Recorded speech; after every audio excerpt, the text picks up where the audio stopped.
Please, Eliza, we've exhausted our options. Your mother and I didn't save enough for retirement. We need help.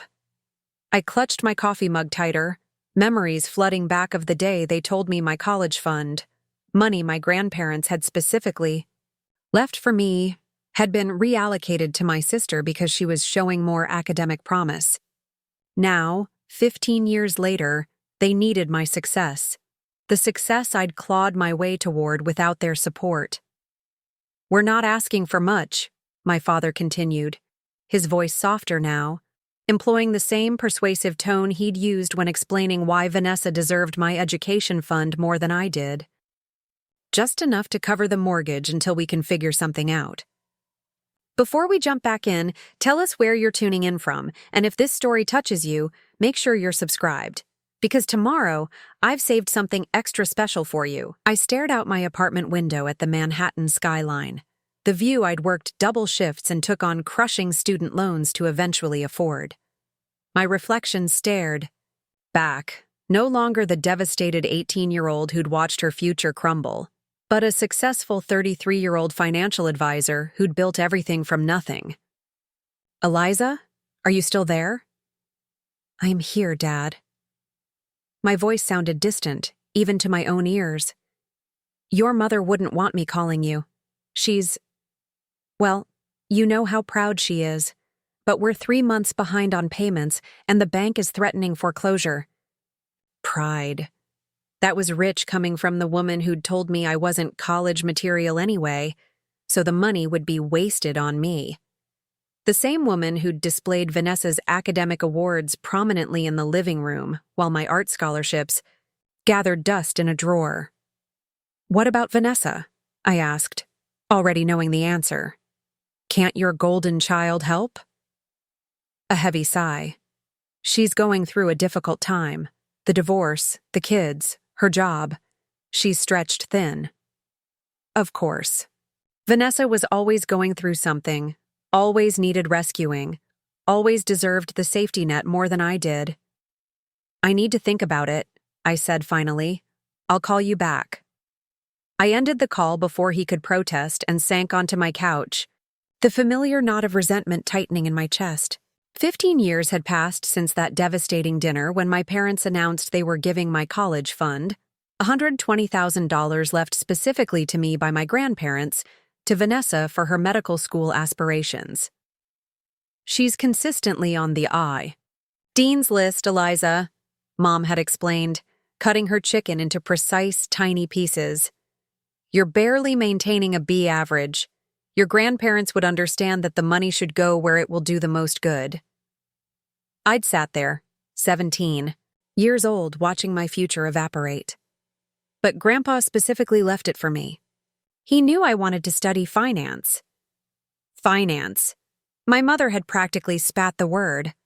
What kind of fulfilling career is that for a woman? Your sister will be saving lives. No one mentioned that my B average came while working 30 hours a week at a local cafe to save extra money for books and living expenses, or that I'd been accepted to 3 good schools already.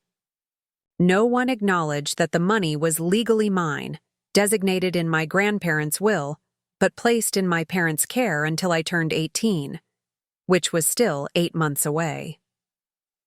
My phone buzzed with a text from my best friend, Rachel. "How'd it go with your dad? As terrible as expected?" I texted back, "Worse. They want money for their mortgage. Apparently, retirement planning isn't necessary when you have a successful daughter you treated like garbage." Rachel had been there through everything. The night I'd cried until I was physically ill after that dinner, the years of working while studying, the crushing student loan payments. She'd let me crash on her couch during breaks when I couldn't afford to fly home and wasn't particularly welcome anyway. "Want me to come over? I'll bring wine and we can plot appropriate revenge scenarios." I smiled despite myself. Rain check. Need to process this alone first. My doorbell rang, interrupting my thoughts. Through the peephole, I saw my neighbor, Mrs. Patel, holding a small package. "This was delivered to me by mistake," she said when I opened the door. Then, noting my expression, "Bad news, Beta?" Mrs. Patel had become something of a surrogate mother figure since I'd moved into the building 5 years ago. At 72, she had the wisdom of experience and none of my mother's judgmental tendencies. "Just family stuff," I said, taking the package. "My parents need money." "Ah," she nodded knowingly. "The same parents who gave your education money to your sister?" I'd shared that story once during a particularly difficult day when my student loan payment had increased just as my rent went up. Mrs. Patel never forgot details. "The very same. Come, have chai. Family matters require perspective, and perspective requires distance and good tea." 20 minutes later, seated at her meticulously arranged dining table, I found myself explaining the entire situation: my father's call, their financial predicament, and the tangled mess of emotions it stirred up. They had 15 years to prepare for retirement, I said, wrapping my hands around the warm cup. 15 years while I worked myself half to death paying off loans for an education that should have been covered. Mrs. Patel nodded, her silver hair catching the afternoon light. "And your sister? The doctor who was so deserving?" "Dermatologist," I corrected. "Specializing in cosmetic procedures. Not exactly saving lives like Mom envisioned. She married rich, divorced richer, and from what I gather through the family grapevine, spends most of her substantial alimony on luxury vacations and beauty treatments." "While you built your life brick by difficult brick," Mrs. Patel observed. "I'm not looking for validation that I made better choices," I sighed. They stole from me. They took what was legally mine, dismissed my dreams, and now they're asking for help because their golden child is too self-absorbed to provide." Mrs. Patel set down her cup with a decisive clink. "You want permission to say no?" "Maybe?" I hesitated. "Or maybe I want a legitimate reason to help that doesn't make me feel like a doormat." She leaned forward, her eyes kind but resolute. "Let me tell you something about family debts, Eliza. They're rarely just about money. Your parents created a deficit of trust, respect, and love long before they asked for $1. Whatever you decide must address all these debts, not just the financial one." As I returned to my apartment, Mrs. Patel's words echoed in my mind. A deficit of trust, respect, and love. She was right. This wasn't just about money. It was about years of favoritism, dismissal, and the fundamental betrayal of parents who should have supported both their children equally. My laptop was still open on the coffee table. Almost unconsciously, I found myself searching through old files, looking for a specific document I'd kept all these years. It took several minutes of digging through backup drives, but eventually, I found it. A scanned copy of my grandparents' will, the section specifically designating funds for my education highlighted in yellow. Adjacent to it was another file, emails, between my grandfather and me in the months before his death, discussing my interest in finance and his encouragement. "You have a mind for money, Lizzie," he'd written. "Sharp and practical.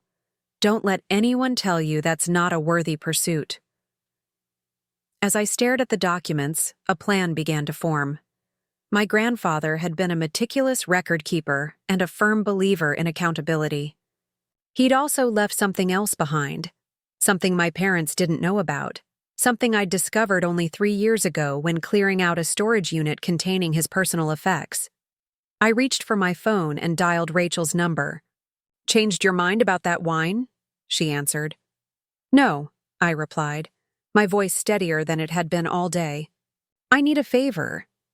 Remember that box of my grandfather's journals I found? The ones documenting all his financial decisions? The ones you couldn't bear to read because they made you miss him too much? Sure. I think it's time I went through them. All of them.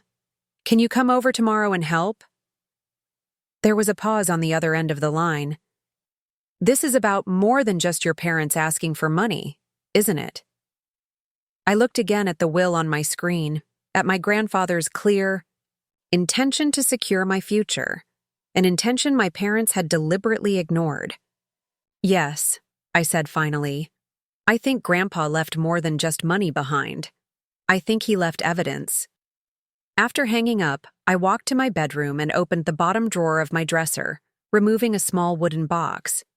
Inside lay a single key with a small tag attached, "Safety Deposit Box, 247, First National Maple Creek Branch." My grandfather's final safeguard, entrusted to me on my 30th birthday by his lawyer, with instructions to use it when the time is right. I had a feeling that time had finally come. The next morning, my phone displayed 3 missed calls from my father and one from a number I recognized as my mother's.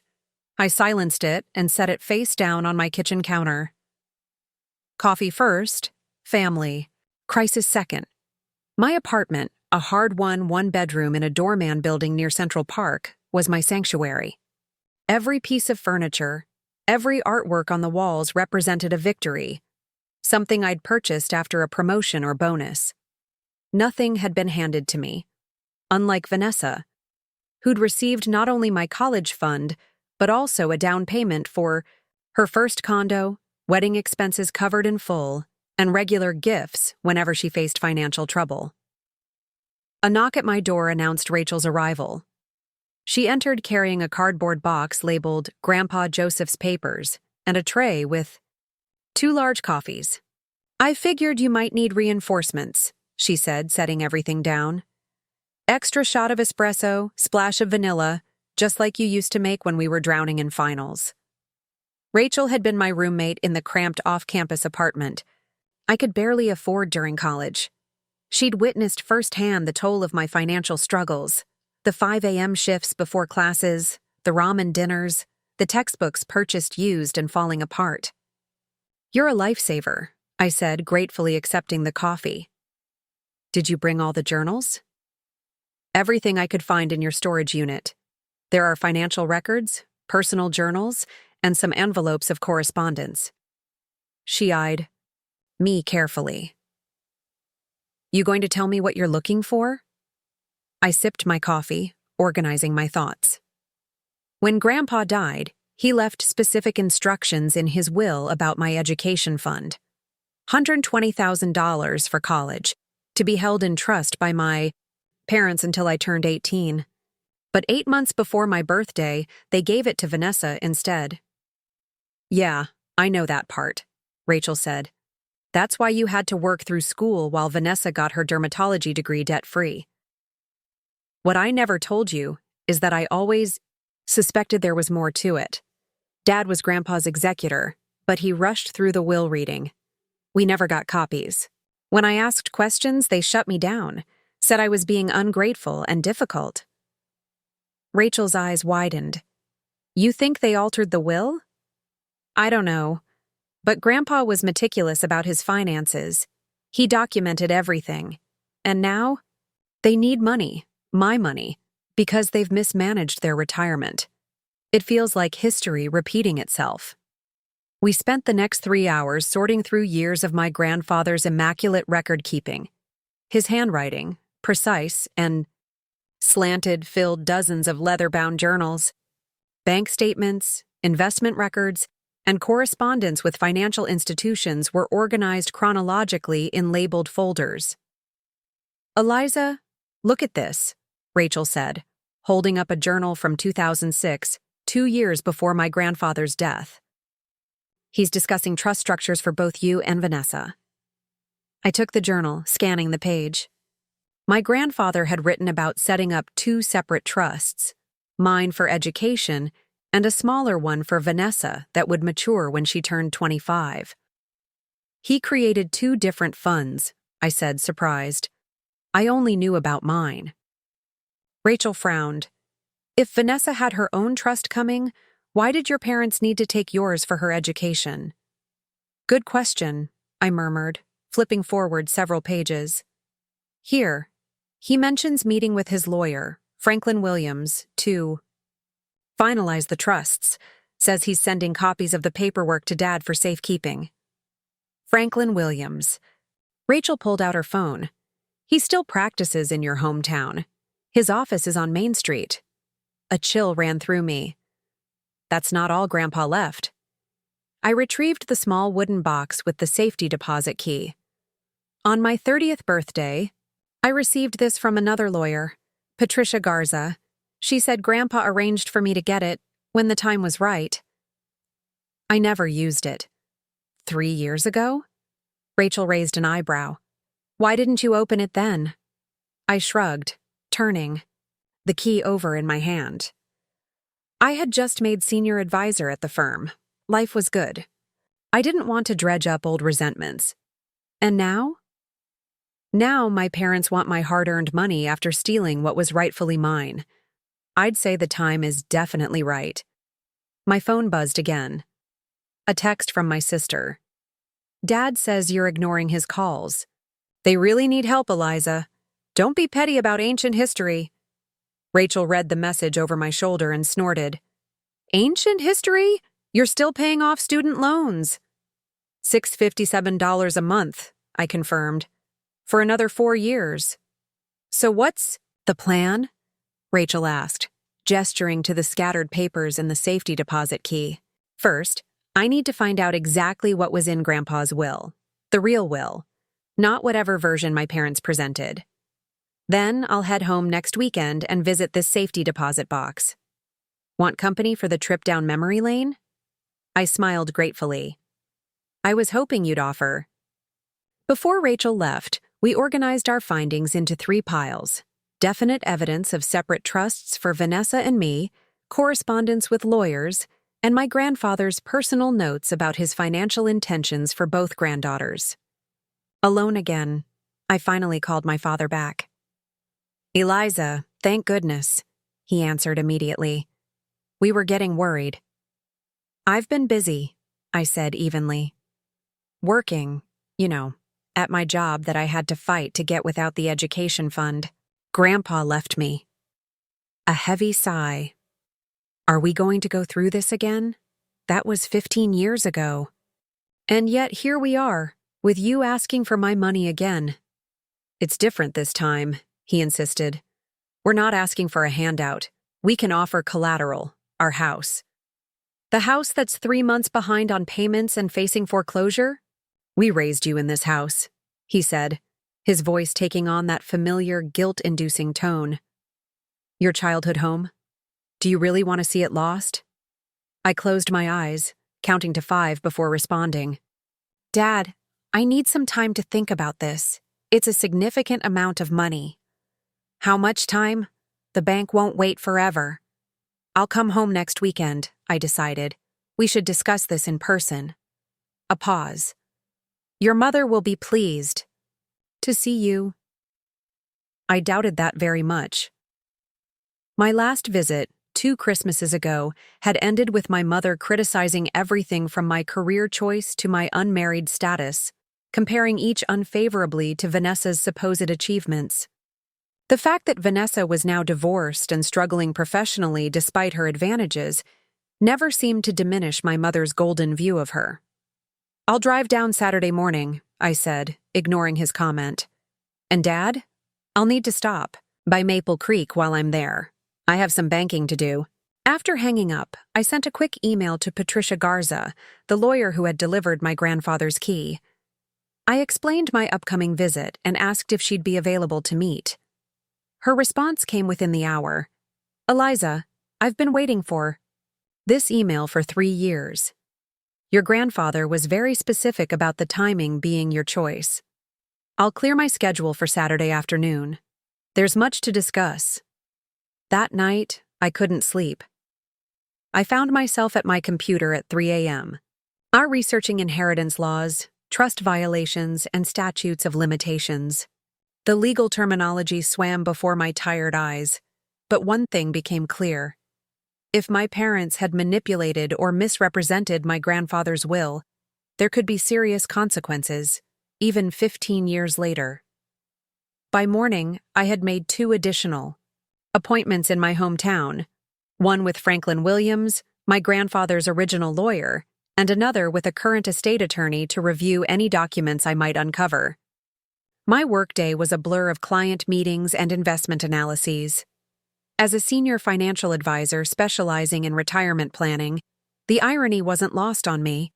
I spent my days ensuring others wouldn't face the crisis my parents were experiencing, yet they had deliberately undermined my own financial foundation. When I returned home that evening, there was a small package outside my door. Inside, I found a handmade scarf and a note from Mrs. Patel.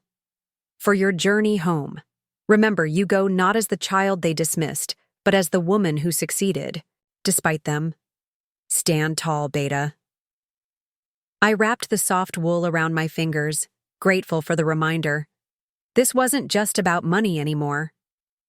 It was about truth, accountability, and finally closing a wound that had never properly healed. The drive to Maple Creek took just under 4 hours, but it felt longer, each mile bringing me closer to a past I'd worked hard to distance myself from. Rachel chattered beside me, alternating between gossip about mutual friends and strategizing about our mission. So what's our first stop? She asked as we passed the faded, "Welcome to Maple Creek" sign, population 12,500 proudly proclaimed beneath. Franklin Williams's office, I said, checking the time. We have an appointment at 11. Main Street? Hadn't changed much. The same brick storefronts, the courthouse with its weathered clock tower, the diner where I'd worked weekends during high school. What had changed was how I felt driving through it. No longer the trapped, desperate teenager counting down days until escape, but a successful woman returning with purpose. Franklin Williams's law office occupied the second floor above the town. Pharmacy. The building's elevator was perpetually out of order, so we climbed the narrow staircase to a door with frosted glass bearing his name in gold lettering.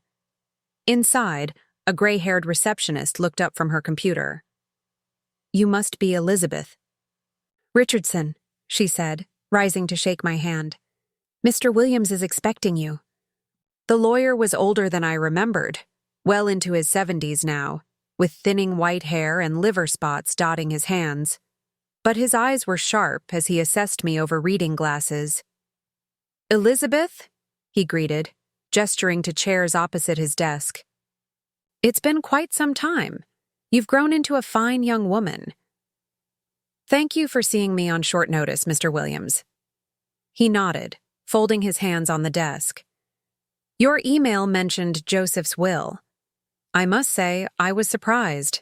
That matter was settled years ago. Was it? I leaned forward. Mr. Williams, I'd like to see a copy of my grandfather's will, the complete document. He frowned slightly. Your father was the executor. He should have. My father never showed me the complete will, I interrupted. Only told me what he claimed was in it. I'd like to see it for myself. The lawyer studied me for a long moment, then nodded. I keep copies of all executed wills in secure storage. Give me a moment. While he stepped out, Rachel squeezed my hand. You okay? Fine, I said, though my heart was racing. Just ready for answers. Williams returned carrying a thick folder. Here we are. Joseph Richardson's last will and testament, executed February 12, 2008. He opened it, turning pages until he reached a tabbed section. This is the portion regarding the educational trusts. I took the document with trembling hands, Rachel reading over my shoulder. To my granddaughter, Elizabeth Ann Richardson, I bequeath the sum of $120,000, to be held in trust for her educational expenses. This fund shall be managed by my son, Thomas Richardson, until Elizabeth reaches the age of 18, at which time full control shall transfer to her directly. My breath caught as I continued reading the next paragraph. To my granddaughter, Vanessa Marie Richardson, I bequeath the sum of $75,000, to be held in separate trust until she reaches the age of 25, at which time the full amount plus accumulated interest shall be released to her directly for use at her discretion. I looked up at the lawyer. Vanessa had her own trust, a completely separate fund? Williams nodded. Your grandfather was quite clear about his intentions. Elizabeth was to have funds for immediate educational use, while Vanessa, being 5 years younger, would receive her inheritance later. And these were separate accounts? The money couldn't be combined or reallocated? Absolutely not. Williams looked troubled. The trusts were legally distinct entities with specific stipulations. Any deviation would require court approval.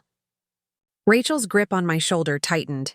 Mr. Williams, Eliza's parents gave her college fund to Vanessa when Eliza was 17. They claimed her grandfather would have wanted the money to go to the more academically promising granddaughter. The lawyer's bushy eyebrows shot up. That would directly contradict Joseph's expressed wishes. Did you sign any documents authorizing this transfer, Elizabeth? No, I said, the knot in my stomach tightening. I was told it was my parents' decision as trustees, that I had no say until I turned 18. Williams's expression darkened. That's troubling. Very troubling. Indeed. He flipped through the will, stopping at a different section. There's something else you should know. There was a codicil added 3 months before your grandfather's death. He handed me another document, this one just 2 pages long. In the event that the educational trust established for my granddaughter Elizabeth is not used for its intended purpose, I direct that an equal amount shall be set aside from my remaining estate and placed in a secondary trust to be revealed to Elizabeth upon her 30th birthday. My hands began to shake. He knew. Somehow he knew they might try to divert the money. Williams removed his glasses, polishing them slowly. Joseph was a shrewd man who understood family dynamics better than most gave him credit for. He came to me with concerns about your father's financial management. This codicil was his insurance policy for you. Did my father know about this provision? The codicil was properly filed with the court, but Williams hesitated. Your father seemed in a hurry to settle the estate. He may not have reviewed all documents as thoroughly as recommended. Or he chose to ignore it, Rachel muttered. I looked back at the codicil. This mentions a secondary trust to be revealed on my 30th birthday. I received a key to a safety deposit box from another lawyer, Patricia Garza, 3 years ago. Recognition flickered in Williams's eyes. Patricia was my associate at the time. Joseph arranged certain matters through her directly, for reasons he chose not to disclose to me fully.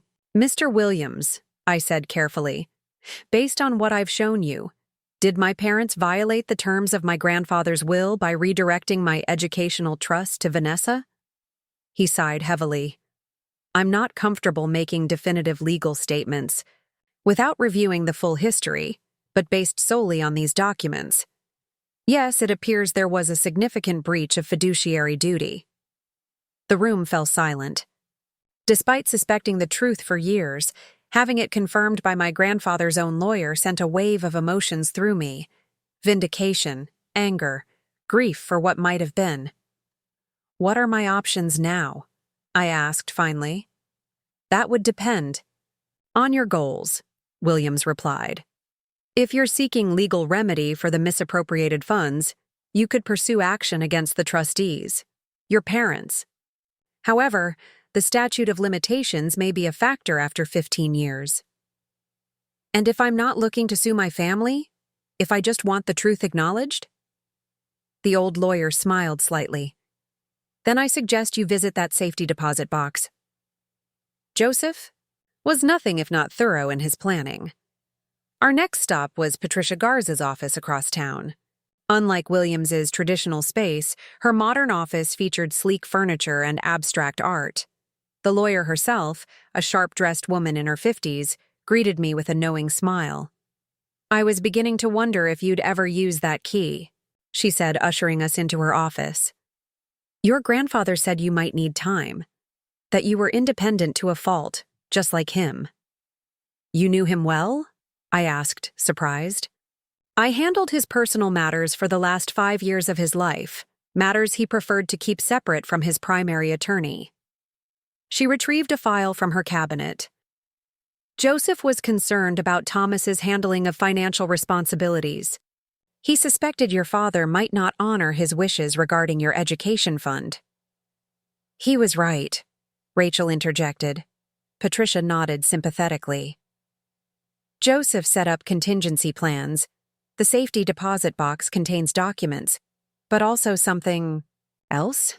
Evidence he collected regarding your parents' financial decisions. Before we visit the bank, there's something you should know. She slid a document across her desk. It was a bank statement for a trust account in my name, dated 3 months after my grandfather's death. The balance, $120,000. This is the original educational trust, Patricia explained. A month after this statement, the entire amount was withdrawn by your father as trustee.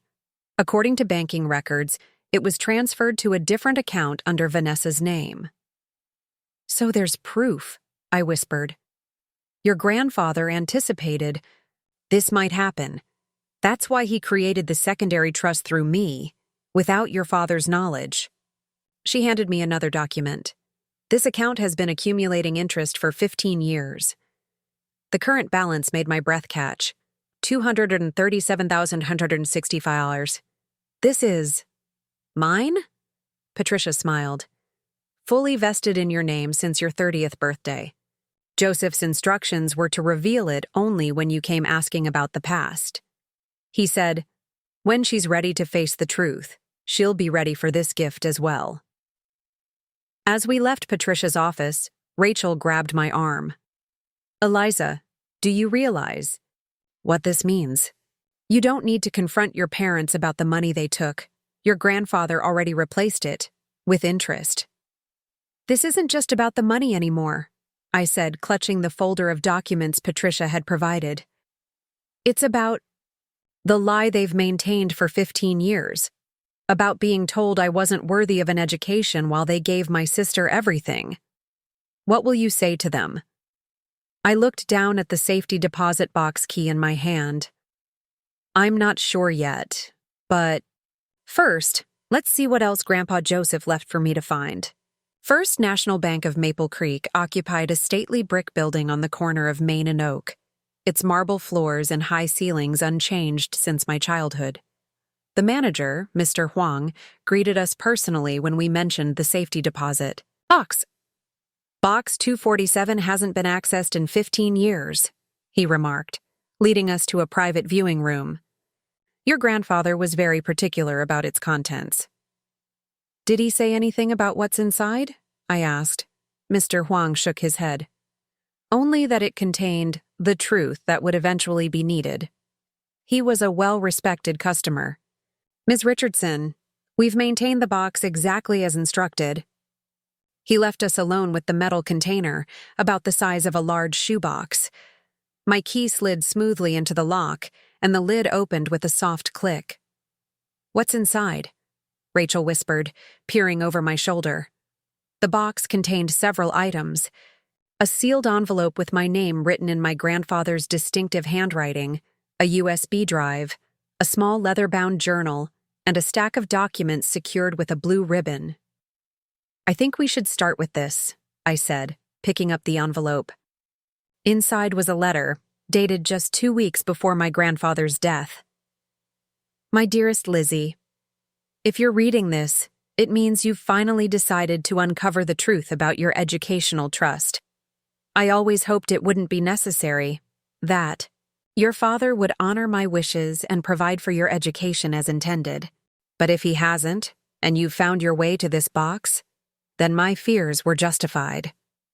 When I created your educational trust, I saw in you a spark, a natural talent for understanding money and its movements. You reminded me of myself at your age. Your sister is bright in her own ways, but you possess something special. Resilience and determination coupled with financial intuition. I spoke to your father many times about treating you and your sister equally, but I sensed his favoritism. Even then, Vanessa was always the fragile one, the special one, while you were expected to make your own way. This unbalanced treatment concerned me deeply. The documents in this box provide evidence of what I suspected might happen. Your father's misappropriation of funds that were legally designated for you. I've included bank statements, recorded conversations on the USB drive, and correspondence that demonstrate my clear intentions regarding your education. More importantly, I've established a secondary trust in your name through Patricia Garza. By the time you receive this, it should have grown considerably. Consider it my apology for not being able to prevent what happened, and a belief in your future. Use this information however you see fit. If you choose to confront your parents, these documents will support your position. If you prefer to move forward. Without reopening old wounds, the secondary trust is yours regardless. No strings attached. I've always been proud of you, Lizzie. Whatever path you've taken to get where you are now, I have no doubt you've traveled it with the same determination and integrity I always saw in you.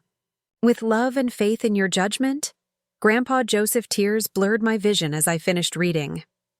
Rachel put her arm around me, giving me a moment to compose myself. He knew, I whispered finally. He tried to protect me even after he was gone. Your grandfather sounds like an amazing man, Rachel said gently. I wiped my eyes and reached for the leathered journal. Let's see what else he left. The journal contained detailed observations about family dynamics, starting 5 years before his death. My grandfather had meticulously documented conversations, noting my father's dismissive attitude toward my academic achievements and the disproportionate praise lavished on Vanessa. December 18, 2005. Christmas dinner. Thomas barely acknowledged. Lizzie's academic award in mathematics, yet spent 20 minutes celebrating Vanessa's participation ribbon in the science fair. The contrast in treatment is becoming more pronounced. Lizzie notices. I can see it in her eyes. March 3, 2006. Visited the girls' school today. Lizzie's teachers speak highly of her work ethic and analytical mind. She's maintaining a B+ average while working weekends at the diner.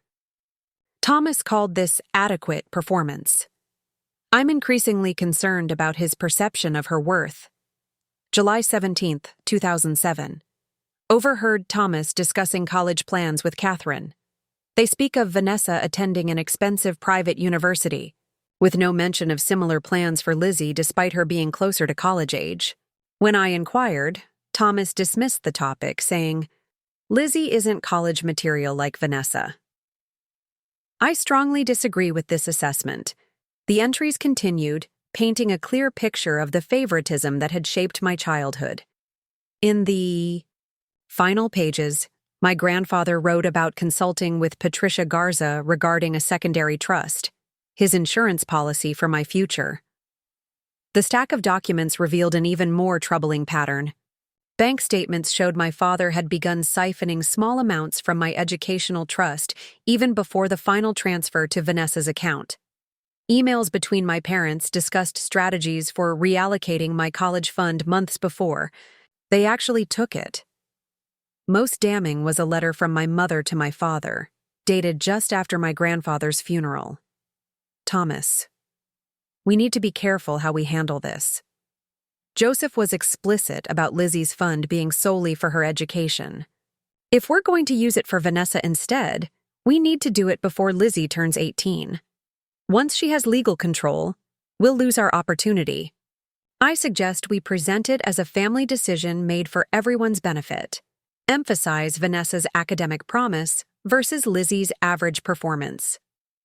Lizzie has always been practical. She'll accept it eventually. We should also consider the smaller trust Joseph set up for Vanessa. Since she won't have access until she's 25, perhaps we should manage those investments more aggressively to maximize returns? Catherine Rachel gasped as she read over my shoulder. They were planning this all along, and they knew about Vanessa's separate trust? They knew everything, I said, a cold clarity washing over me. They deliberately took what was mine, knowing Vanessa already had her own inheritance coming. I inserted the USB drive into my laptop. It contained audio recordings of conversations between my grandfather and my father, discussions where my grandfather explicitly stated his wishes regarding both trusts, and my father acknowledged them. In the final recording, dated just weeks before my grandfather's death, his voice was weaker but resolute. "Thomas, I want to be absolutely clear. The educational trust for Lizzie is hers alone. I've structured it this way because I believe in her potential. Vanessa has her own trust that will mature later. These funds are not interchangeable. Do you understand?" My father's voice replied, "Yes, Dad, I understand. The money will be used as you've directed." I closed the laptop, overwhelmed by the evidence before me. They lied. To me? To Grandpa? Even to Vanessa, probably. They told me I wasn't worth investing in, that Grandpa would have wanted his money to go to the promising grandchild. "What are you going to do?" Rachel asked quietly. I gathered the documents, the letter, and the USB drive, carefully returning the empty box to Mr. Huang. As we walked out of the bank into the bright afternoon sunshine, I checked the time. My parents are expecting us at 4. That gives us 2 hours to organize this evidence and decide exactly how to present it. "You're really going through with the confrontation?" I nodded, a newfound determination strengthening my resolve. For 15 years, I've carried the weight of their judgment, that I wasn't smart enough, driven enough, worthy enough of the education Grandpa wanted for me. I built my career anyway, graduated with honors despite working full-time, paid my own way through it all.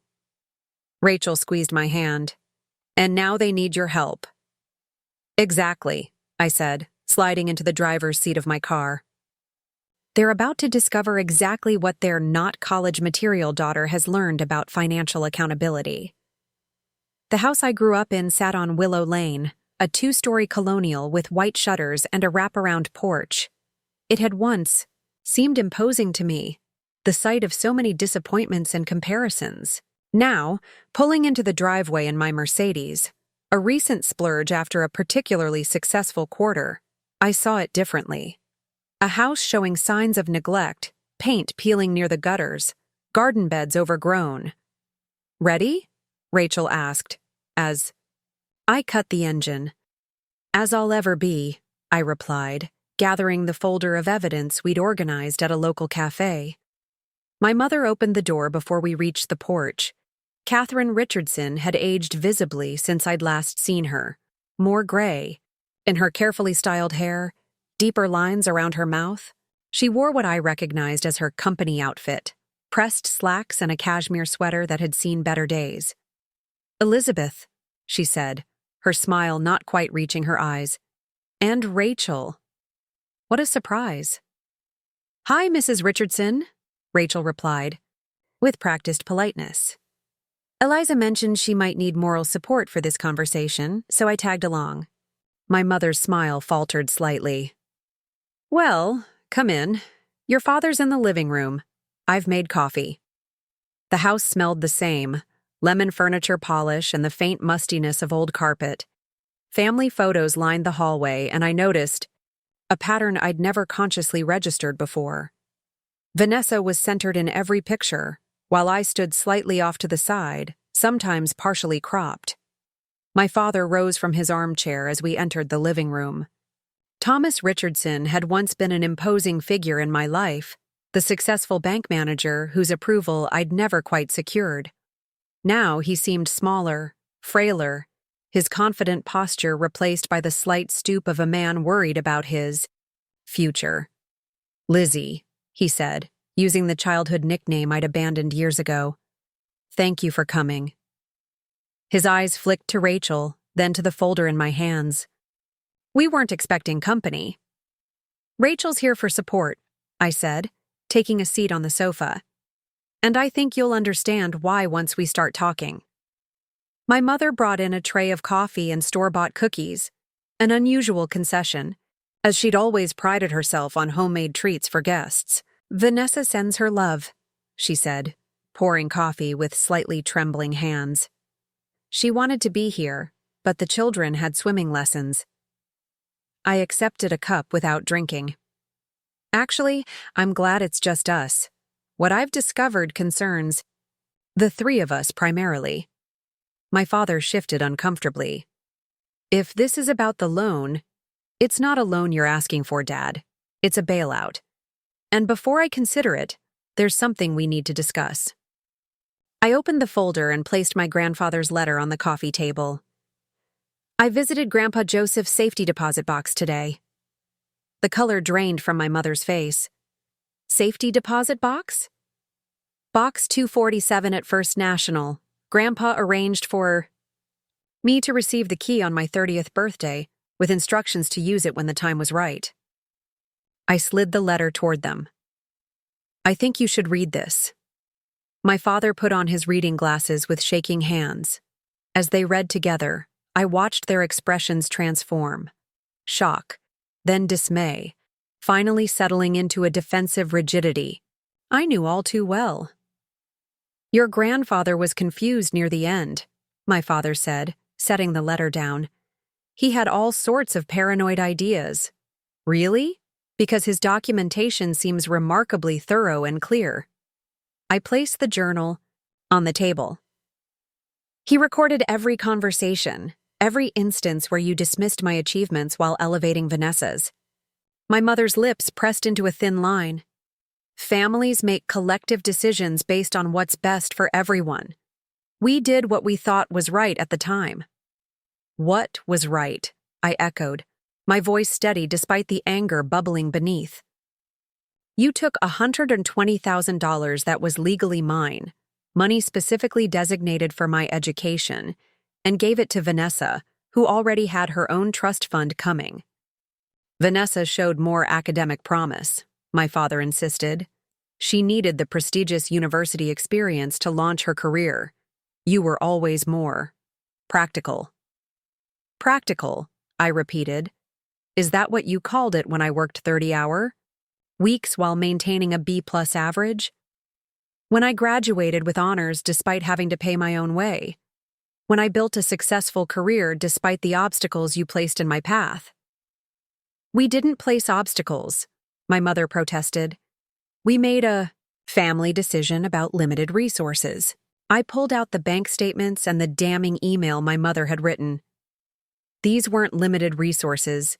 These were separate trusts Grandpa established for each of us. Vanessa had $75,000 coming to her at age 25. But that wasn't enough for you, was it?" They stared at the evidence in silence, my mother's hand moving to cover her mouth. "Did Vanessa know?" I asked. "Did you tell her she was getting both her trust fund and mine?" My father looked away. "Vanessa was young. We explained it as a consolidated family educational fund." "So you lied to her, too?" I shook my head. All these years, I believed I wasn't good enough, that Grandpa himself thought I wasn't worth investing in. Do you have any idea what that did to me? "You seem to have done quite well for yourself despite it," my mother said defensively, gesturing toward my designer watch and tailored suit. "No," Rachel interjected, unable to stay silent any longer. "She did well for herself because of it." "Because you forced her to be self-reliant while giving her sister everything." My father sighed heavily. "What exactly do you want from us, Elizabeth? An apology? We did what we thought was best with the information we had at the time." "The information you had?" I pulled out the final piece of evidence, a printout of the audio transcript where my grandfather explicitly told my father that the trusts were separate and not interchangeable. "You knew exactly what you were doing. You waited until just before I turned 18, when the trust would have legally transferred to my control." My mother's coffee cup clattered against its saucer. "That was 15 years ago. Why bring this up now when we're asking for your help?"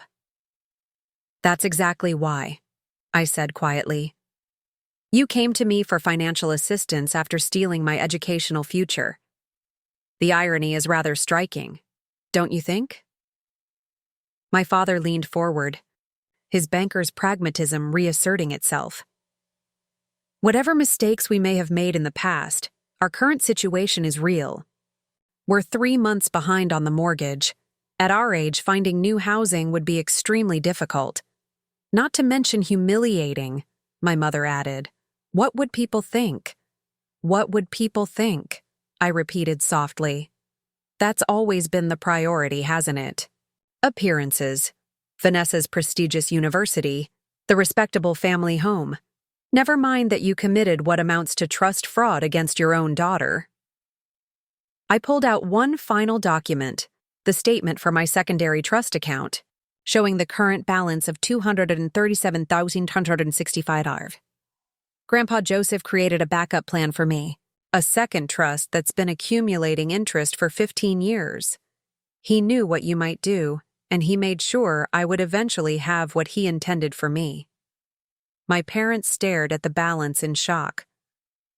So you see, I continued, I don't actually need your acknowledgement or apology for my own financial security. Grandpa took care of that.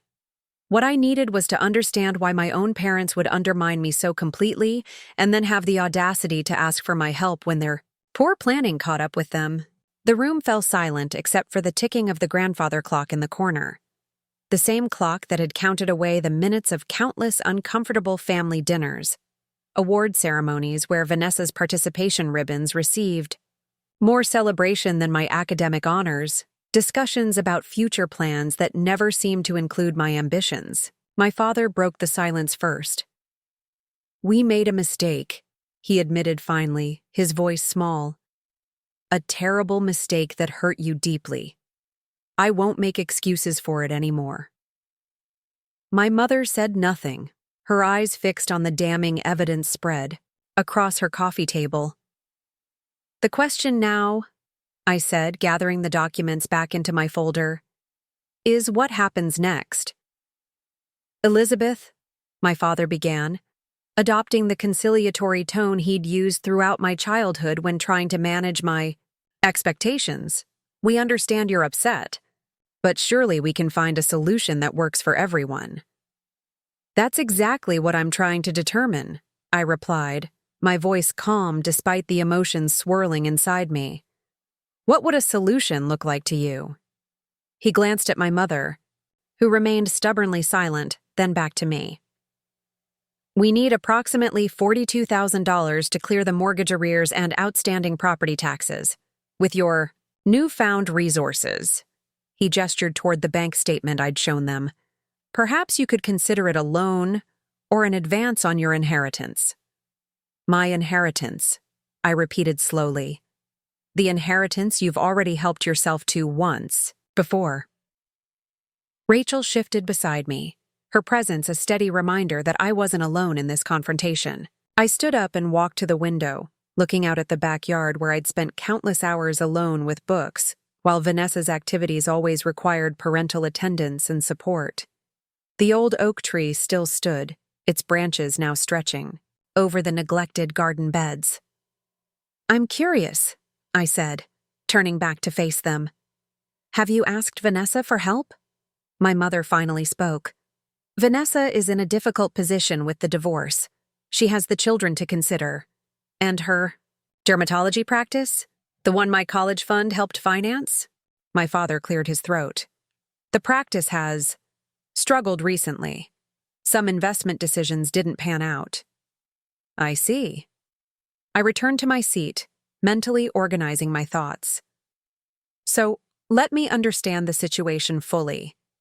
You took my education fund to give Vanessa advantages I was denied.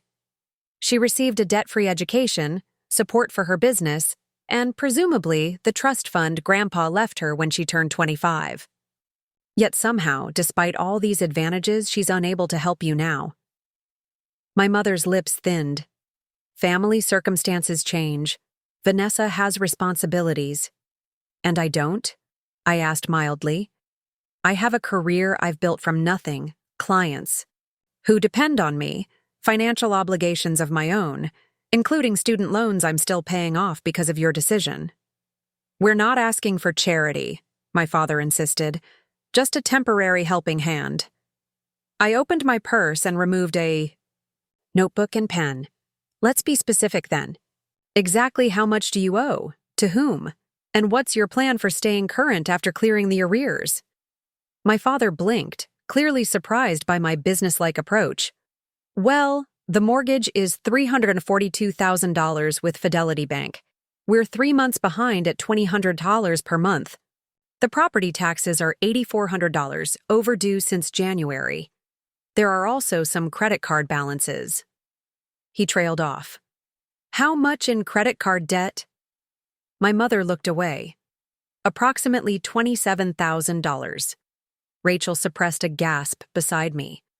So we're talking about roughly $78,000 total debt, not $42,000. I clarified, making notes. And your monthly income from retirement and Social Security? $4,300, my father admitted. It was sufficient when we didn't have the credit card payments, but the interest has become problematic. I continued writing. And your monthly expenses, excluding debt payments? They exchanged uncomfortable glances. Roughly $3,800, my father said eventually. Utilities, food, medical copays, insurance. So you're operating on a $500 monthly surplus before debt payments, I said, calculating quickly.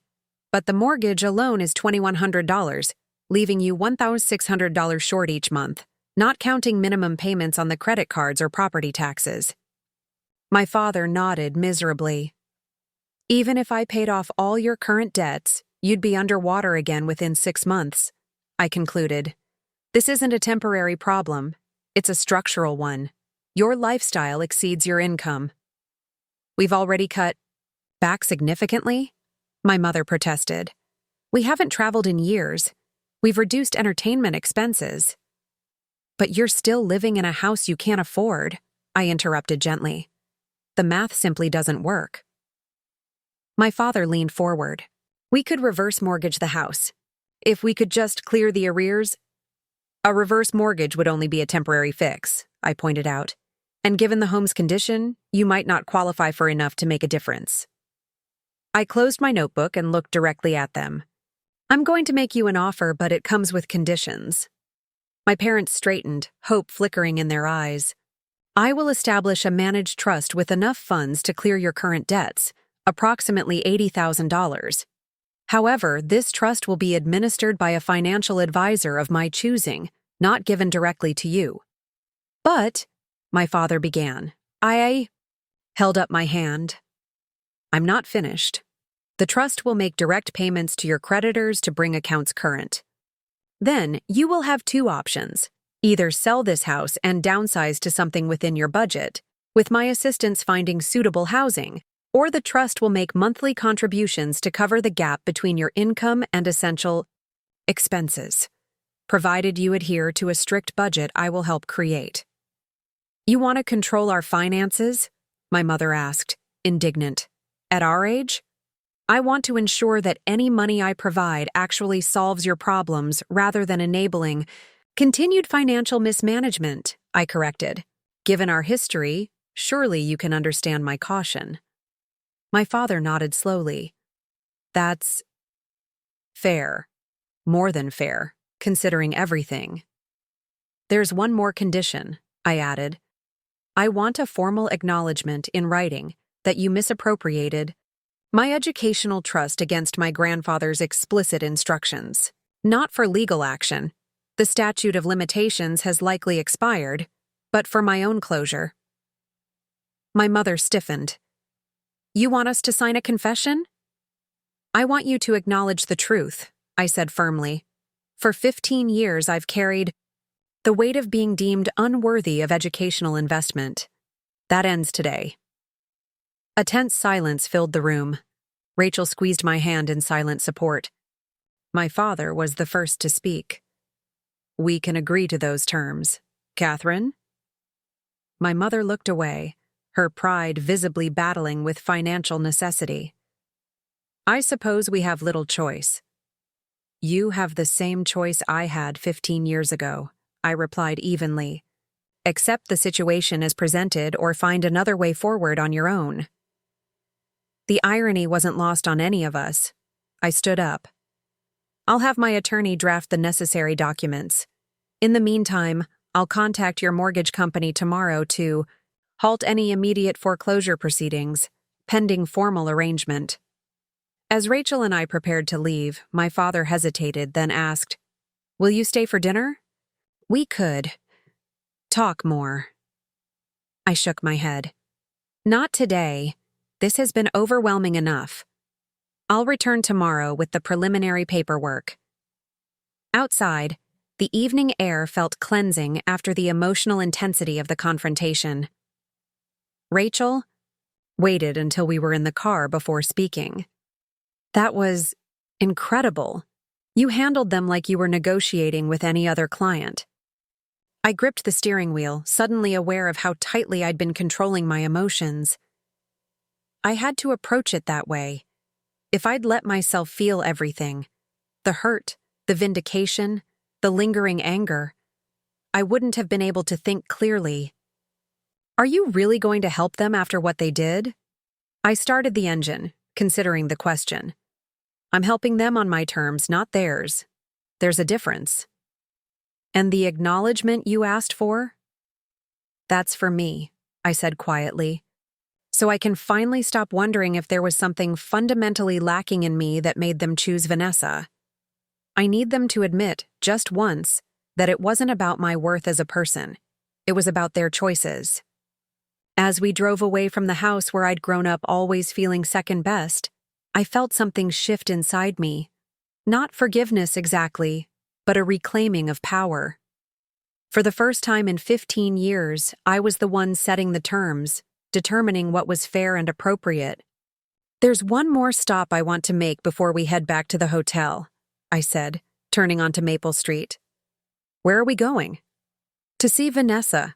It's time my sister and I had a long overdue conversation about our family's financial arrangements. Vanessa's house was exactly what I'd expected. A sprawling Tudor-style home in Oak Ridge Estates, the most exclusive neighborhood in Maple Creek. Perfectly trimmed hedges lined the circular driveway where a BMW SUV sat parked. Are you sure about this? Rachel asked as we pulled up behind the luxury vehicle. You've already had one emotionally draining confrontation today. I need to know if she was complicit, I said, straightening my blazer as we approached the front door. Did she know that her medical school was funded with money that was legally mine? Or was she another pawn in our parents' game? I rang the doorbell, hearing the muffled sound of children's voices inside. Moments later, the door swung open to reveal Vanessa, still model thin at 38, her highlighted hair perfectly styled despite it being early evening. She stared at me in shock. Eliza, what are you doing here? We need to talk, I replied. May we come in? Her eyes darted to Rachel, then back to me. This isn't really a good time. The kids are just about to have dinner and… It's important. Vanessa. About Mom and Dad's financial situation. That got her attention. She hesitated, then stepped aside. Come in. We can talk in my office. The interior of the house was immaculate. Designer furniture, original artwork, a kitchen that belonged in an architectural magazine. Two children, around 8 and 10, sat at a marble island while a woman in uniform, presumably a nanny, prepared their meal. Vanessa led us to a home office decorated in muted grays and whites, closing the door behind us. So Dad called you too, she said, settling into a leather chair. I told him I couldn't help right now. Yes, he mentioned you were going through a difficult time, I replied, remaining standing. Despite your dermatology practice and what appears to be a very comfortable lifestyle. She frowned. My finances are complex. Brandon's fighting the alimony agreement, and the practice had some setbacks last year. I'm asset-rich but cash-poor at the moment. I see. And did our parents mention why they reached out to me specifically? Vanessa shrugged. You're doing well in New York, finance or consulting or whatever it is. I'm a financial advisor specializing in retirement planning, ironically enough. I studied my sister's face for any sign of discomfort. Vanessa, did you ever wonder how your medical education was funded? She blinked. Mom and Dad covered it. They always planned to support my medical career. With what resources? I pressed. Dad was a bank manager. Mom was a part-time receptionist. How did they afford $300,000 for your education? They saved, she said, but uncertainty crept into her voice. And there was money from Grandpa Joseph. Yes, there was. I pulled out copies of the trust documents. Grandpa Joseph left educational trust for both of us. Mine was $120,000 to be used for my college education. Yours was $75,000 to be released when you turned 25. Vanessa took the papers, her perfectly manicured nails contrasting with the worn edges of the photocopies. I don't understand. What are you saying? I'm saying that 8 months before I would have gained legal control of my trust, our parents transferred the entire amount to fund your medical school instead. She looked up sharply. That's not possible. They told me the money was always intended for whichever of us pursued higher education. Read the documents, Vanessa. Grandpa established separate trusts for each of us.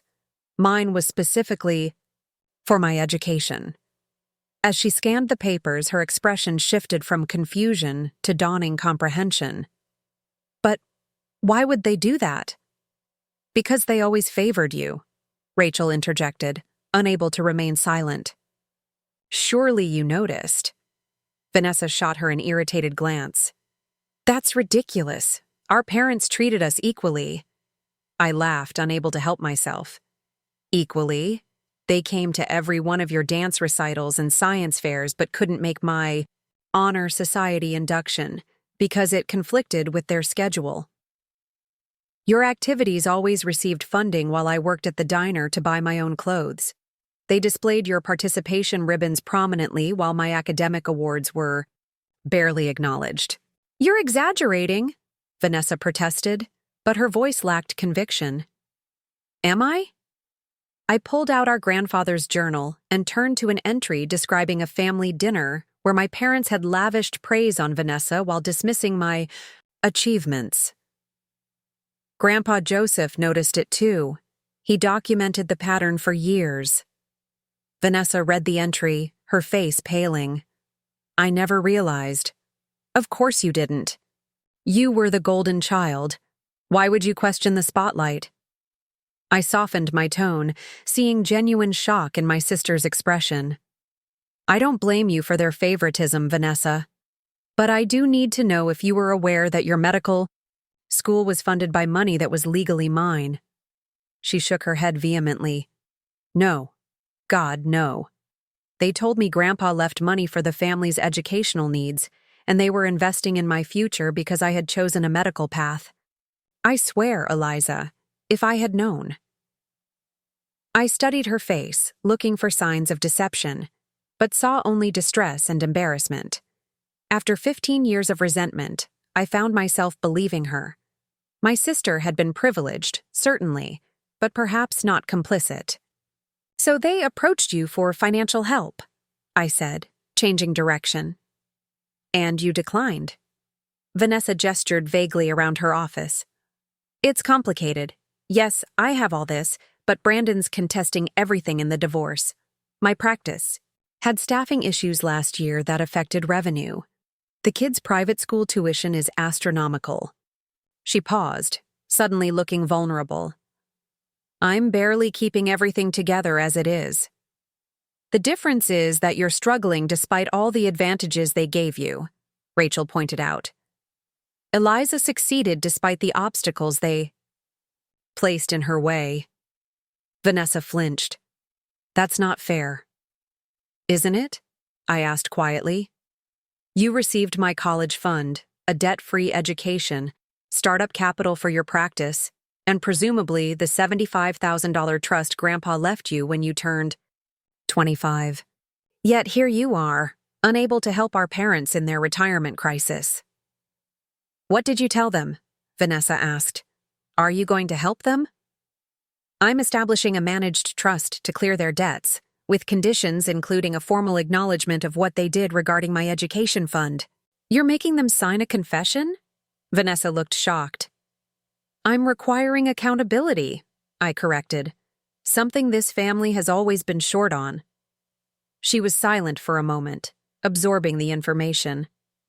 They're lucky you're willing to help at all. It's not luck. It's because despite everything, I don't want to see them homeless. But I won't enable the same financial irresponsibility that led them here. I hesitated, then added, there's something else you should know. Grandpa Joseph created a second trust for me, knowing our parents might divert the first one. It's worth nearly $240,000 now. Vanessa's eyes widened. Seriously? Grandpa did that? He knew our parents better than they realized. I gathered my documents. I didn't come here to make you feel guilty, Vanessa. I came to understand the full picture and to let you know that things are going to change in our family dynamic. What does that mean? It means I'm done being the outsider, the afterthought, the less valued daughter. Moving forward, any family financial discussions will include full transparency about resources and expectations. Vanessa nodded slowly. That seems fair. She hesitated, then added, I'm sorry, Eliza. I didn't know, but maybe I should have questioned things more. It was easier not to. It usually is, I acknowledged, rising to leave. I'm meeting with their mortgage company tomorrow morning, then returning to finalize arrangements with Mom and Dad. Would you be willing to join us? You want me there? She seemed surprised. I think it's important that we present a united front about financial boundaries going forward. They need to understand that their old tactics won't work anymore. For the first time in our adult lives, Vanessa looked at me with something approaching respect. I'll be there. As Rachel and I headed back to the car, she nudged my shoulder. Well, that wasn't what I expected. Me neither, I admitted. I've spent 15 years resenting her, but she was just accepting what our parents offered, like most people would. So what now? Family therapy? I smiled slightly. One step at a time. First, we establish financial boundaries. Then, maybe we can work on the emotional ones. Back at our hotel, I made several phone calls to my attorney in New York, to a financial advisor I trusted in Maple Creek who could administer my parents' trust, and finally to Patricia Garza to update her on recent developments. You're doing the right thing, Patricia assured me. Joseph would be proud of how you're handling this, firm but compassionate. I'm still angry, I admitted. Part of me wanted to walk away and let them face the consequences of their choices. That anger is valid, she replied. But using it constructively to change the future rather than punish the past, that's wisdom your grandfather would recognize. After hanging up, I drafted a formal document outlining the terms of my financial assistance and the acknowledgement I required from my parents. Tomorrow would be challenging, but for the first time in 15 years, I felt a weight lifting from my shoulders. The truth was finally coming to light, and with it, a chance to reshape not just my parents' financial future, but our entire family dynamic. The next morning dawned clear and bright, a stark contrast to the emotional storm I was about to navigate. I dressed carefully in my most professional outfit, a charcoal pantsuit and ivory blouse that projected both authority and composure. Today wasn't about vengeance or vindication. It was about resolution and moving forward on my terms. My first stop was Fidelity Bank, where I met with the mortgage department manager, a woman named Deborah Saunders who, coincidentally, had been 2 years ahead of me in high school. Eliza Richardson, she greeted me warmly. I heard you were back. In town. Doing well in New York from what I understand. I've been fortunate, I replied, shaking her hand. Though today I'm here about my parents' mortgage situation. Her expression sobered. Yes, I'm familiar with their file. We're scheduled to begin foreclosure proceedings next week if no arrangement is made. I'd like to discuss a potential resolution, I said, sliding a folder across her desk. I've prepared a proposal to bring their account current and ensure ongoing payments. For the next hour, we negotiated terms that would halt the foreclosure while establishing a structured payment plan. By the time I left, I had written confirmation that the bank would accept my intervention and delay any adverse actions for 30 days while we finalized arrangements. My phone buzzed with a text from Rachel. Got the documents from your attorney. Meeting him at hotel lobby in 20. My next stop was my parents' house, where Vanessa's BMW was already parked in the driveway. Taking a deep breath, I gathered my materials and headed inside. The atmosphere in the living room was tense. My parents sat side by side on the sofa, my mother's posture rigid with defensive pride. Vanessa perched uncomfortably on an armchair, looking like she'd rather be anywhere else. "Eliza," my father greeted me, rising halfway before sinking back down. "We weren't expecting you until this afternoon." "I had business at the bank this morning," I replied, setting my briefcase on the coffee table. "Good news. I've secured a 30-day hold on the foreclosure proceedings while we finalize our arrangement." "Oh, thank goodness," my mother murmured, her relief momentarily overriding her resentment. My father cleared his throat. Vanessa stopped by to discuss the situation. From Vanessa's uncomfortable expression, I surmised the discussion had been intense. "I thought it would be helpful to have her here," I said. "This affects our entire family." Rachel arrived minutes later with my attorney, Michael Chen, a sharp young lawyer I'd specifically selected because he hadn't grown up in Maple Creek and wouldn't be swayed by small-town connections or sympathies. "Mr. and Mrs. Richardson," he greeted them formally, "I'm Michael Chen, representing your daughter Elizabeth in this matter." "A lawyer?" My mother's voice rose. "Is that really necessary for a family discussion?" "This isn't just a family discussion," I said calmly. "It's a formal financial arrangement involving significant assets and legal obligations. Michael is here to ensure everything is properly documented." My father nodded reluctantly. "I suppose that's reasonable. What exactly do you propose?" Michael opened his briefcase and distributed copies of the documents we'd prepared. "Ms. Richardson is offering to establish a managed trust in the amount of $85,000 to address your immediate financial obligations, including mortgage arrears, property taxes, and outstanding consumer debt." My mother began skimming the document, her frown deepening with each page. "These conditions are extensive." "They're necessary," I countered. "The trust will be administered by Carson Financial Services, a respected local firm. They'll make direct payments to your creditors and oversee a monthly budget we'll develop together." "You don't trust us to manage our own finances," my father stated flatly. "Based on your current situation and past financial decisions, no, I don't," I confirmed without apology. "This arrangement protects everyone's interests. You get the financial assistance you need, and I ensure the funds are used appropriately." Vanessa leaned forward. "Mom, Dad, I think Eliza's being more than fair. This is a generous offer." Our mother shot her a betrayed look. "You're taking her side now?" "There are no sides," I interjected. "There's only a problem that needs solving, and a sustainable solution I'm willing to provide, with conditions." My father flipped to the last page of the document. "And this acknowledgement you want us to sign?" Michael pulled out a separate document. "This is a formal statement acknowledging that in 2008, you redirected funds from Elizabeth's educational trust against the explicit terms of Joseph Richardson's will. It's not legally binding for restitution purposes, but it does establish the historical facts." My mother's face flushed with indignation. "This is humiliating. You want us to sign a paper admitting we made a mistake 15 years ago just to hold it over our heads?" "No," I said quietly. I want you to acknowledge the truth so I can finally move past it. This isn't about humiliation. It's about honesty.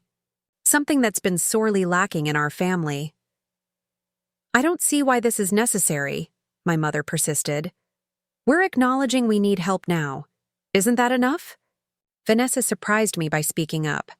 Mom, I read Grandpa's will and his journals. I saw the trust documents. What you and Dad did was wrong. Eliza deserves this acknowledgement at the very least. My mother turned to her, astonished. You can't possibly understand.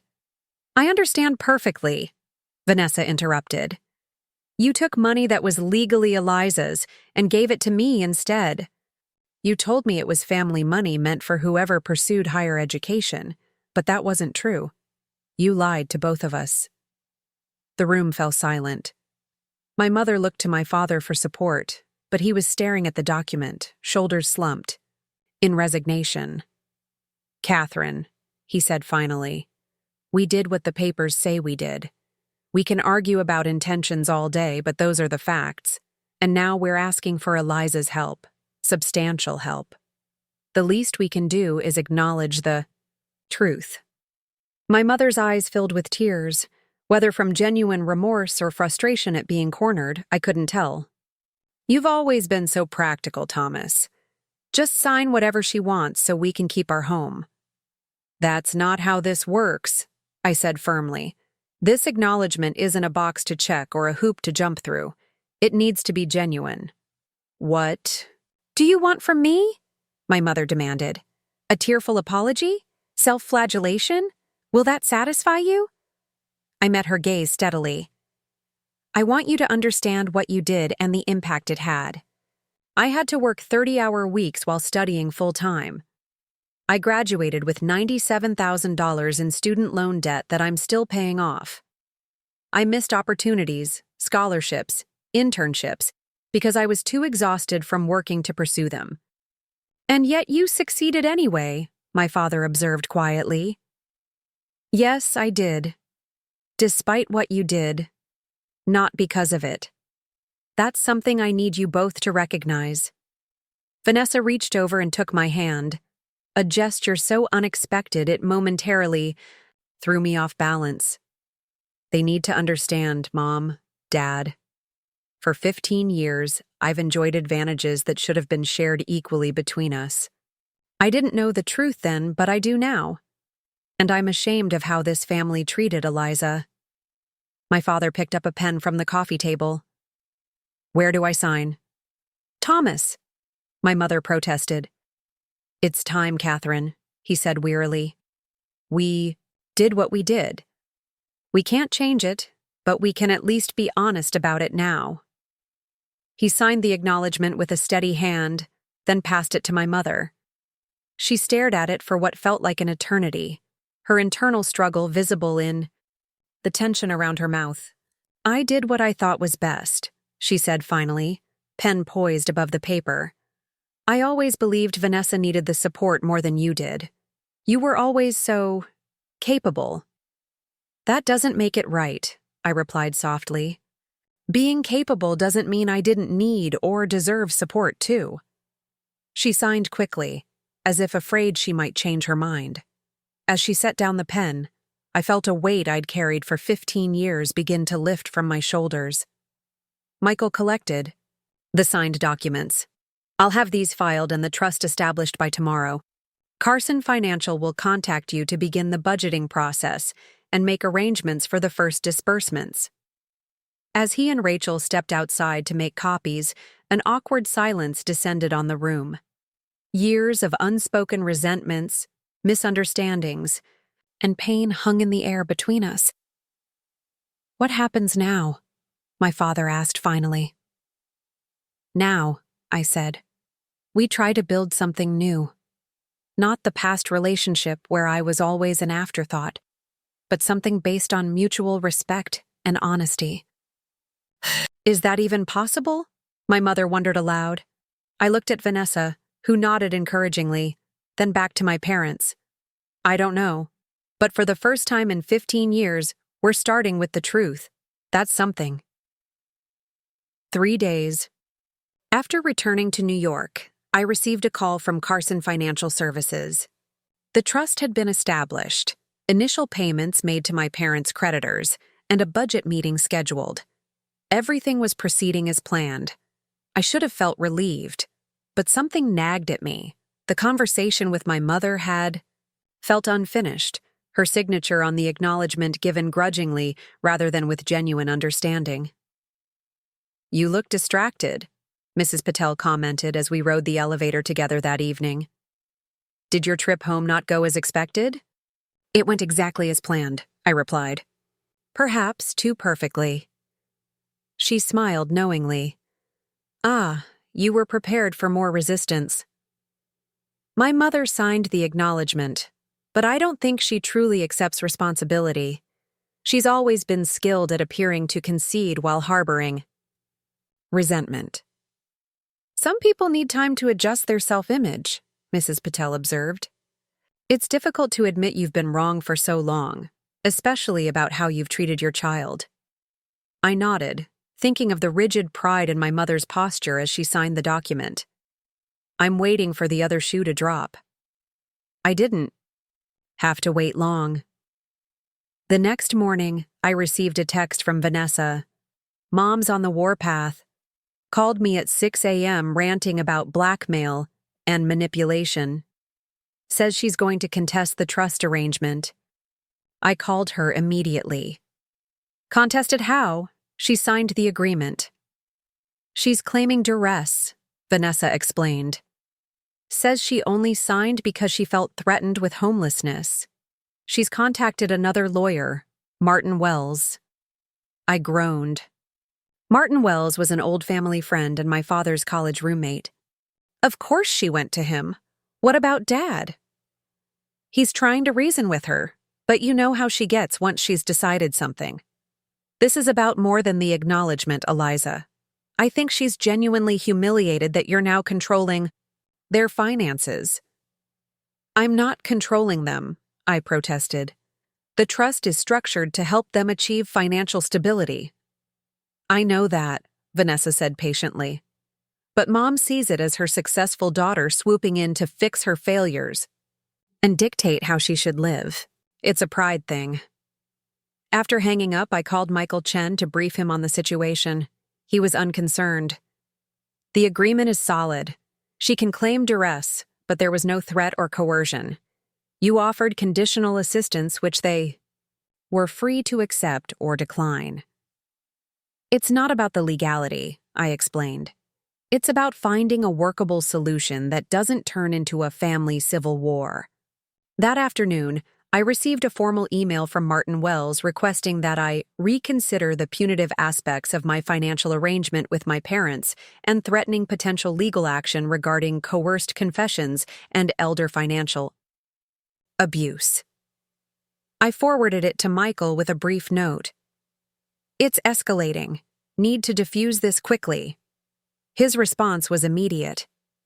"These claims are baseless, but family court battles can be expensive and emotionally draining regardless of merit.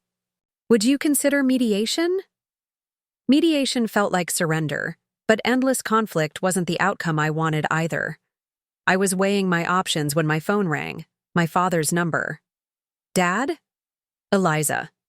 His voice sounded tired. "I want to apologize for your mother's actions. This isn't what I agreed to." "She's making serious accusations," I said. "Elder abuse? Really?" He sighed heavily. "Martin got carried away with the legal language. Your mother is just struggling with the situation." "The situation she created," I pointed out. "Dad, I'm trying to help you both while also addressing a 15-year-old wound. Why can't she understand that?" "Because admitting she made a serious mistake in how she treated you challenges her entire self-perception as a mother," he said, surprising me with his insight. "It's easier to paint you as the villain now than face what she did then." I considered this. "What are you suggesting?" "Come back to Maple Creek. One more conversation, face to face. I'll make sure Martin isn't there to inflame things. Just family." Even Vanessa? Especially Vanessa, he confirmed. Your mother needs to understand this isn't about taking sides. It's about truth and moving forward. I agreed to fly out that weekend, then called Vanessa to brief her. Can you be there Saturday at noon? Absolutely, she promised. I'm not letting you face this alone. That's new, I observed. There was a pause. I know. Better late than never, right? Saturday found me once again approaching my parents' house, this time alone. Rachel had client obligations she couldn't reschedule. The knot in my stomach tightened as I noticed an unfamiliar car in the driveway alongside Vanessa's BMW. My father answered the door, looking apologetic. I tried to keep this small, but your mother insisted on having support. In the living room sat my mother, remarkably composed in a powder blue sweater set, and beside her, to my shock, her sister, my Aunt Diane. I hadn't seen Diane in at least 8 years. She lived in Arizona and rarely visited. Elizabeth, my aunt greeted me coolly. Your mother has been telling me about your conditions. I looked to Vanessa, who rolled her eyes slightly, indicating she'd had no part in this surprise addition. Aunt Diane, I acknowledged. I'm surprised to see you involved in a private family financial matter. When my sister calls me in tears about being forced to sign humiliating documents to avoid homelessness, it becomes my concern, she replied. I turned to my father. You promised this would be just family. Diane is family, my mother interjected before he could respond. And unlike you, she understands that parents make difficult decisions for the greater good of the family unit. Is that what you call what you did? I asked, maintaining my composure despite my rising frustration. A difficult decision for the greater good? Your mother and father invested in the child who showed the most academic promise, Aunt Diane stated as if reciting a prepared speech. That's not favoritism. It's practical resource allocation. Vanessa made a strangled noise. Aunt Diane, with all due respect, you have no idea what you're talking about. I've seen the documents. Mom and Dad took Eliza's legally designated funds and gave them to me against our grandfather's explicit instructions. My mother's face tightened. We've apologized for that. We signed your paper. What more do you want, Elizabeth? I want genuine acknowledgement, not a signature coerced by financial desperation, I replied. And I want a relationship based on truth and respect moving forward. By controlling our finances? My mother challenged. By appointing some stranger to approve our expenses like we're children? I took a deep breath. The trust administrator is there because you've demonstrated poor financial management. That's not punishment. It's protection for everyone involved. It's humiliating, she insisted, after everything we sacrificed for you girls. What exactly did you sacrifice for me, Mom? I interrupted, finally allowing some of my hurt to show. You gave my education fund to Vanessa. You dismissed my achievements. You prioritized her activities, her needs, her future over mine at every turn. That's not true, she protested. It is true, my father said quietly. Catherine, we've always favored Vanessa. Joseph saw it. Elizabeth felt it. I think even Vanessa knew it on some level. My mother turned to him, shocked by this betrayal.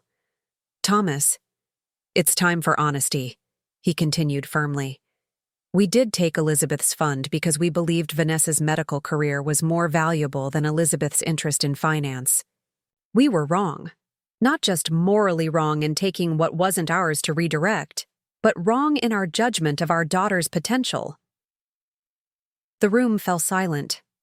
Aunt Diane looked uncomfortably between my parents, clearly not having expected this. Turn in the conversation. My mother's eyes filled with tears. I just wanted what was best for the family. No, I said gently. You wanted what aligned with your vision of the family. You never asked what I wanted or needed. You decided Vanessa was the daughter worth investing in, and I was the practical one who would manage on her own. And you did, she pointed out, a hint of defensiveness returning. Look at you, successful, independent. Maybe we made the right choice after all. Mom, Vanessa exclaimed, do you hear yourself? Eliza succeeded despite what you did, not because of it. And I'm struggling despite all the advantages I was given. My mother looked at her favorite daughter in betrayal and confusion. What are you saying? I'm saying they were right about Eliza all along, Vanessa replied. She has the financial acumen Grandpa saw in her. She's offering to save your home when I can't help. And instead of being grateful, you're fighting her at every turn. I reached into my bag and pulled out a new document. I've been thinking about this situation since I got Martin's email. I've made some adjustments to the trust agreement. I placed it on the coffee table. The financial support remains the same, but I've removed myself as the trust overseer. Carson Financial will report to both me and Dad jointly, and I've eliminated the budget approval requirement, replacing it with financial counseling sessions that you can attend or not, at your discretion.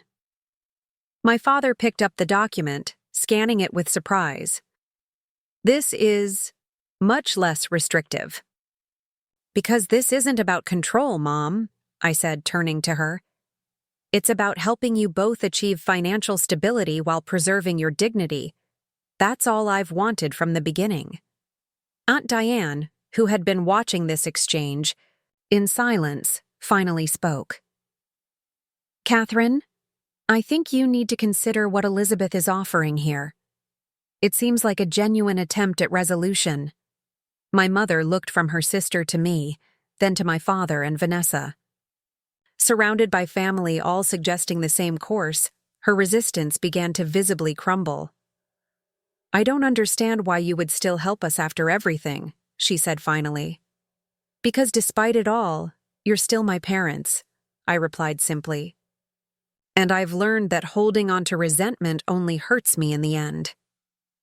Vanessa reached over and took our mother's hand. Mom, please, let's end this fight and move forward as a family. A real family, where everyone is valued equally. After what seemed like an eternity, my mother nodded slowly. What do I need to sign? 6 months later, I found myself back in Maple Creek.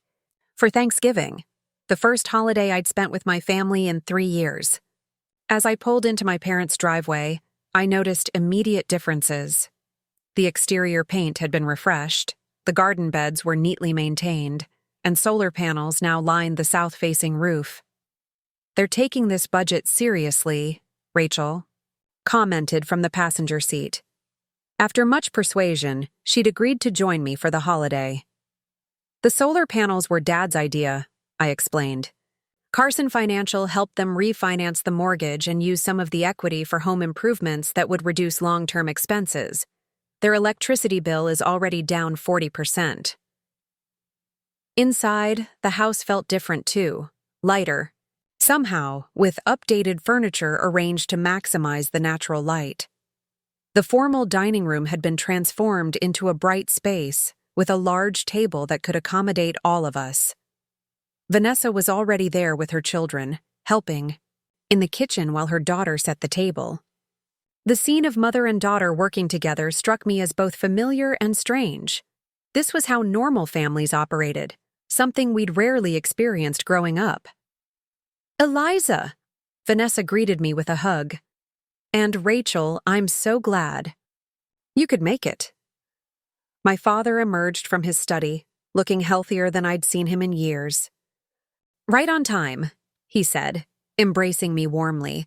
Your mother's just finishing the turkey. To my surprise, my mother's welcome was genuine, if still slightly reserved. Elizabeth, Rachel, happy Thanksgiving. I hope you're hungry. I might have gone overboard with the sides. Dinner was remarkably pleasant. My niece and nephew kept the conversation lively with stories from school, while Vanessa shared updates about her practices improving finances. My father proudly detailed the solar panel installation and other energy-saving measures they'd implemented. Carson says we're on track to be completely current with all obligations by March, he announced, and we've started a small emergency fund for the first time in years." "That's fantastic progress," I said sincerely. "How are the financial counseling sessions going?" My mother surprised me by answering, "They've been educational." Diane didn't believe me when I told her we've started using a budget app at our age. The mention of my aunt made me tense slightly, but my mother waved a dismissive hand. "Don't worry, I told her to mind her own business about our financial arrangements. This is working for us." After dinner, while Vanessa and the kids settled in the living room for a movie, my parents asked to speak with me privately. We retreated to my father's study, where he closed the door carefully behind us. "We have something for you," my mother said, retrieving a large envelope from my father's desk drawer. "It's taken us some time to get this together." I accepted the envelope cautiously. Inside was a formal document titled Educational Restitution Trust Agreement. As I scanned its contents, my breath caught. They had established a trust of $120,000, the exact amount of my original educational fund. "We can't undo the past," my father explained gently, "but we can acknowledge the debt we owe you." "Where did this money come from?" I asked, still processing the gesture. "We've decided to downsize after all," my mother said. "Not because we have to anymore, but because it makes sense at our age. The house is too large for just the two of us, and the market is strong right now." My father nodded.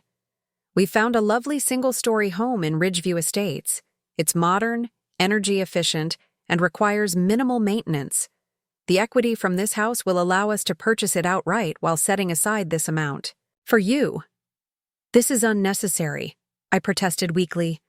"The trust is already handling your finances. I don't need—" "It's not about need," my mother interrupted. "It's about what's right.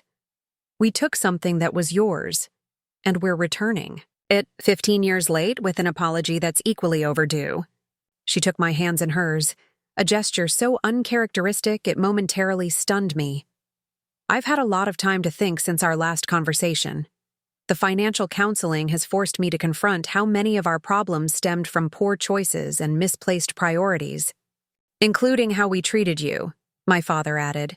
"We can never give you back those years of struggling through college while working, but we can acknowledge our wrong and try to make amends." I felt tears threatening and blinked them away. I don't know what to say. "You don't need to say anything," my mother replied. "Just know that this isn't about obligation or guilt anymore. It's about recognition of your worth, your success, and our genuine remorse." For the first time in my adult life, I saw my mother without her defensive pride or controlling demeanor. She looked smaller, humbled, but somehow more authentic than I'd ever known her to be. "There's something else," my father said, reaching into his desk again. He pulled out a framed certificate, my college diploma, professionally framed with a small brass plaque at the bottom that read, "With pride and admiration for your determination and achievement." "We should have done this years ago," he said, handing it to me. "Your graduation was every bit as significant as Vanessa's, but we didn't celebrate it properly. This is long overdue." The simple gesture, the recognition I'd sought for so long, affected me more deeply than the financial restitution. I hugged them both, allowing the years of resentment to finally begin dissolving. Later that evening, as Rachel and I prepared to leave, Vanessa pulled me aside. "They told you about the trust?" I nodded. "Did you know?" "I helped them set it up," she admitted. "It was my idea, actually. I've been doing a lot of thinking about equity and fairness these past few months." "That's unexpected," I said honestly. She smiled ruefully. Being the favored child wasn't the blessing I once thought. It created unrealistic expectations I could never quite live up to. And watching you succeed through sheer determination, while I floundered despite all my advantages, it's been humbling. "We both did the best we could with what we were given," I offered. "True, but now we have a chance to rebalance things. I've been talking to my kids about Grandpa Joseph. showing them his journals. I want them to understand the importance of fairness and honesty in families. As we drove back to our hotel, Rachel turned to me. That was not at all what I expected. Me neither, I admitted. I came prepared for lingering tension, not genuine reconciliation. Do you think they've really changed? I considered the question carefully. I think they've started to. Real change takes time, but the acknowledgement feels sincere now in a way it didn't 6 months ago. And the trust fund? Will you accept it? I'm not sure yet, I said honestly. Part of me wants to refuse it on principle, to show that this was never about the money. But rejecting it might undermine their attempt at making amends. Maybe there's a third option, Rachel suggested, something that honors both their desire to make restitution and your journey. Over the following weeks, that idea took shape. By Christmas, I had established the Richardson Educational Opportunity Fund, a scholarship for working students from Maple Creek High School who demonstrated academic potential despite financial challenges. The initial endowment came from my parents' restitution trust, with matching contributions from my own savings and Vanessa's practice. When I presented the scholarship plan to my parents during my Christmas visit, my mother actually cried. Not tears of manipulation or self-pity, but genuine emotion. This is perfect, she said, studying the prospectus, helping students who are in the position you were in. Students like me, I agreed, who need someone to believe in their potential. The first scholarship was awarded the following spring to a promising young woman who worked weekends at the same diner where I had once waited tables. As I watched her accept the award, my grandfather's journal entry came to mind. Lizzie has a spark, a natural talent for understanding money and its movements. He had seen my potential when my parents couldn't. He had tried to protect my future even beyond his death. And now, that legacy would extend to other students who might otherwise be overlooked. Standing beside me at the award ceremony were my parents, Vanessa, and her children. A family transformed by difficult truths, painful acknowledgments, and the gradual work of rebuilding trust. The old pattern of favoritism and dismissal had been replaced by something new, mutual respect and recognition of each person's unique worth. As the ceremony concluded, my mother squeezed my hand. Your grandfather would be proud, she said quietly, not just of what you've achieved, but of how you've chosen to use it. For once, I agreed with her completely. Up next, you've got 2 more standout stories right on your screen. If this one hit the mark, you won't want to pass these up. Just click and check them out. And don't forget to subscribe and turn on the notification bell so you don't miss any upload from us.